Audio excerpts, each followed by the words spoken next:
Bonjour à tous, bienvenue dans la magnifique marketing suite de Landscape qui nous accueille aujourd'hui pour le tournage de The Office.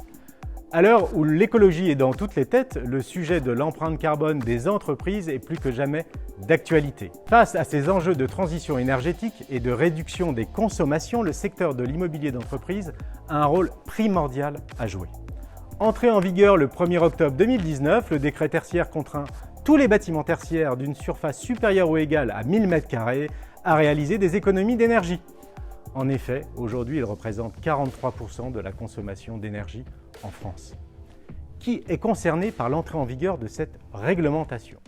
Le décret tertiaire représente un cadre légal obligeant les propriétaires et utilisateurs à mener des actions concrètes pour réduire les consommations d'énergie finale de leurs bâtiments. Ils seront co-responsables des actions à réaliser en fonction des modalités du bail afin de respecter l'obligation de performance énergétique et de décider de la mise en œuvre des moyens correspondants. Ils doivent se rencontrer à minima une fois par an pour échanger sur ce sujet. Cette réglementation touche tous les types de locaux à usage professionnel, comme les bureaux, les locaux d'activité, sites logistiques ou encore les commerces. Le décret tertiaire prévoit une obligation principale, la réduction de la consommation d'énergie, avec un objectif d'au moins 40% en 2030, 50% en 2040 et 60% en 2050. L'objectif est fixé par rapport à une consommation annuelle de référence qui ne peut pas être antérieure à 2010.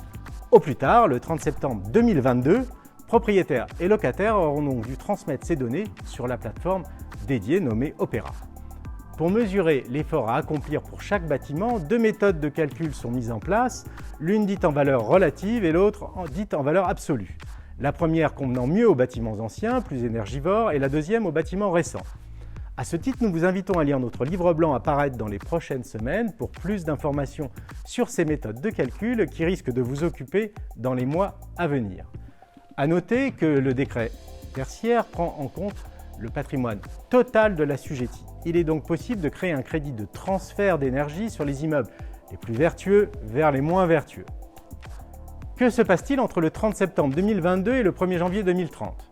Jusqu'en 2027, les assujettis peuvent déposer un dossier de modulation en mettant à jour les éléments liés à l'intensité d'usage de l'immeuble, démontrant des économies de consommation réalisées sur la période afin de diminuer l'effort à fournir et donc les travaux à réaliser pour atteindre l'objectif 2030. Il est donc indispensable pour chaque bâtiment de définir une stratégie et de mettre en place un plan d'action sur la nature des travaux à engager afin d'atteindre l'objectif fixé. Quelles sanctions en cas de non-respect du décret tertiaire? Eh bien, si l'assujetti ne respecte pas ses obligations, le décret prévoit des sanctions pouvant aller jusqu'à une amende par bâtiment de 1 500 € pour les personnes physiques et 7 500 € pour les personnes morales. Mais surtout, il s'expose au principe de name and shame, c'est-à-dire la publication du nom des mauvais élèves sur le site internet des services de l'État.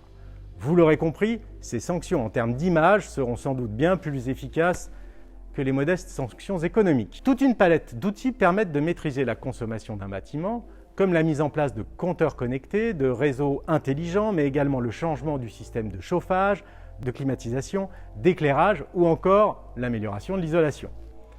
À l'heure où les critères ESG vont de plus en plus guider les choix d'investissement des entreprises, l'application du décret tertiaire et la mise en place d'une démarche vertueuse pour l'immobilier d'entreprise sont les enjeux forts de la décennie. À ce titre, les équipes Valuation de Cushman & Wakefield ont développé le premier outil de mesure de la performance ESG des actifs immobiliers. Il permettra d'aider les propriétaires, investisseurs, locataires et utilisateurs à mieux mesurer la qualité de leurs actifs sur l'ensemble des critères. N'hésitez pas à contacter les équipes de Jean-Philippe Carmaran pour tout complément d'information. Merci et à très bientôt dans un prochain épisode de The Office.